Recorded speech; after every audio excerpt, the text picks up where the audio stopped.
Hello বন্ধুগণ, কেমন আছেন সবাই? আশা করি ভালো আছেন, আমিও ভালো আছি। নতুন একটা দিনে নতুন একটা ব্লগে সবাইকে স্বাগতম। আশা করি ব্লগটা ভালো লাগবে। ভালো লাগলে লাইক কমেন্ট শেয়ার দিয়ে পাশে থাকবেন। আর যারা প্রতিদিন আমার ভিডিও দেখেন, ভিডিওতে লাইক করেন, কমেন্টস করেন, তাদেরকে অনেক অনেক ধন্যবাদ। এখন 6টা 6:30টার মতো বাজে।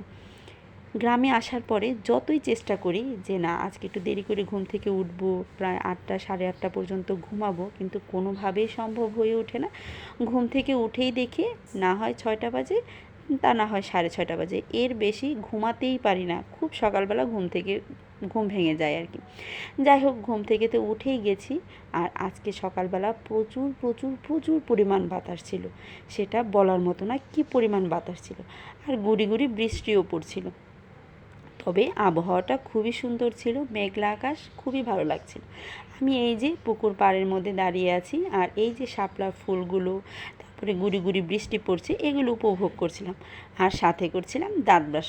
এখানে দাঁড়িয়ে থেকে বাকি জিনিসগুলো মানে প্রকৃতি দেখতে প্লাস দাঁত ব্রাশ করতে বা গল্প করতে কিন্তু খুবই ভালো লাগে। এটা আমি প্রায়ই করে থাকি। বেশিরভাগ সময় দেখা যায় যে আমরা সবাই এখানেই দাঁড়িয়ে থাকি, কারণ প্রচুর পরিমাণ বাতাস পাওয়া যায় এখানে দাঁড়ালে। আর যেহেতু সকালবেলা একটু ঠান্ডা আবহাওয়া থাকে, বাতাস থাকে প্রচুর, খুবই ভালো লাগে।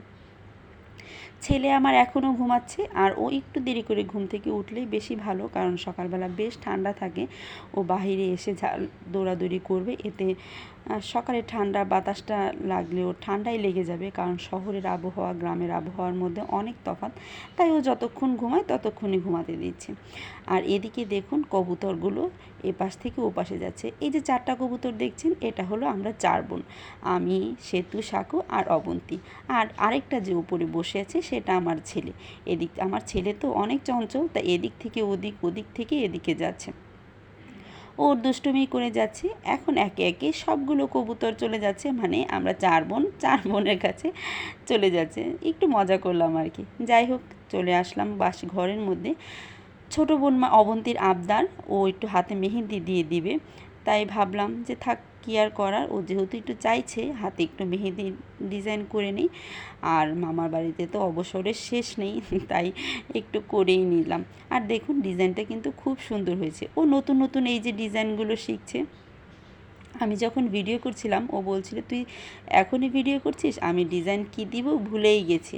আমি বললাম আঁকতে থাক, একবার না মানে যে কোনো একটা না একটা হয়েই যাবে। আর দেখুন ডিজাইনটা কিন্তু খুবই সুন্দর হয়েছে, আমার খুবই ভালো লেগেছে। আপনাদের কেমন লেগেছে প্লিজ আমাকে কমেন্টস করে বলবেন। ও ওর মনের মতো করে এঁকে দিচ্ছে। তারপরে কি, এই যে সকালবেলার খাবার দাবার, এদিকে তো মামি প্রায় 5:30টার মতো সময় উঠে সকাল সকাল রান্না করে নিয়েছে। এখানে শাক রান্না করেছে, মাছের তরকারি, বাটা মাছের তরকারি পেঁপে দিয়ে রান্না করেছে। আর এখানে একটা মাছের মাথা দিয়ে চচ্চড়ি রান্না করেছিল। এটাই ছিল সকালবেলার খাবার দাবার। মামি যে এত সকালবেলা কীভাবে উঠে কেই জানে। তারপরে কি, রান্নাবান্না যেহেতু হয়ে গেছে, তাই ভাবলাম আগে ছেলেকে খাওয়ানো শেষ করি, তারপরে আমরা সবাই খাবো। এই যে ছেলেকে খাওয়াচ্ছি। ও তো গাড়ির উপরে উঠেই থাকে, যতক্ষণ বাড়িতে গাড়ি থাকে ততক্ষণ এই গাড়ির মধ্যেই থাকে। উঠে বলছিল তুমি এখন গাড়ি চালাও। আমি কি আর গাড়ি চালাতে পারি? তখন বললাম যে না, আমি পারি না, দাদু ভাই চালাবে। কিন্তু না, তুমিই চালাও, ও এখনই চালাতে হবে। ও কোনোভাবেই মানছিল না। আর সকালবেলা থেকে যেহেতু প্রচুর পরিমাণ বাতাস ছিল, এই যে ধান ওড়ানোর জন্যে মামি বলছিল খুব পারফেক্ট একটা সময়। তাই মামি চলে আসলো ধান ওড়ানোর জন্য। আর এই বাতাস আসছে, এই বাতাস যাচ্ছে, ধান ওড়াতে বুঝি মামির সমস্যা হচ্ছিল। যদিও আমি এগুলোর কিছুই বুঝি না, মামি বলছিল আর কি, কারণ ওইভাবে ধান নেওয়া, ধান কীভাবে কী করে এগুলোর খুব বেশি কিছু আমার জানা নেই। মামি এগুলো ভালো বুঝে, আমার মা অনেক বুঝে, মাসিরা বুঝে, কারণ তারা এগুলো কাজ করেছে। আমি তো এগুলো কখনো টুকটাক দেখেছি, একবারে প্রপার ফার্স্ট টু লাস্ট কখনো দেখিনি, তাই ওইভাবে আমি বলতে পারছি না। আমরা এখানে দাঁড়িয়ে দাঁড়িয়ে গল্প করছিলাম, আর মামি এই যে ধান ওড়াচ্ছিল, এই যে বাতাস আসছিল যাচ্ছিল, এরকম করেই যাচ্ছিল। এর মধ্যে মামির যেগুলো ধান করা সেগুলো করে নিচ্ছিল আর কি। একবার মামি নামাচ্ছিল, একবার উঠেছিল, আমি কিছুই বুঝতে পারছিলাম না। আমি মামিকে অবশ্যই জিজ্ঞাসা করছিলাম যে এটা কেন করছো। মামি বলছে এই যে বাতাসের সমস্যার কারণে।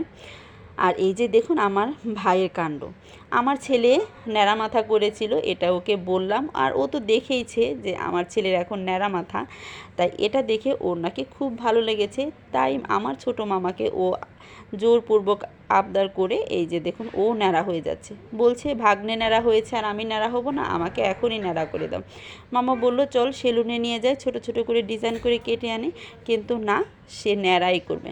তখন মামা এই যে ওকে ন্যাড়া করে দিচ্ছে, মেশিন দিয়ে কেটে দিচ্ছে, বলছে 0 সাইজ না করে একটু 1 সাইজ বড় রাখি। বললো না, তুমি আমাকে এখনই ন্যাড়াই করে দেবে। আর আমার ছেলের কাণ্ড দেখুন, এই যে দেখুন ও এখন দোলনা খাচ্ছে, মাকেও চিৎকার চেঁচামেচি করে পাগল বানিয়ে ফেললো দোলনা বানিয়ে দেওয়ার জন্য। মা তখন আমার দিদার একটা শাড়ি দিয়ে দোলনা বানিয়ে দিচ্ছে, আর মা ওকে দোলাচ্ছে, ও খুবই উপভোগ করছে। যাই হোক, আজ এ পর্যন্তই। আশা করি ব্লগটা ভালো লেগেছে, ভালো লাগলে লাইক কমেন্ট শেয়ার দিয়ে পাশে থাকবেন। টাটা।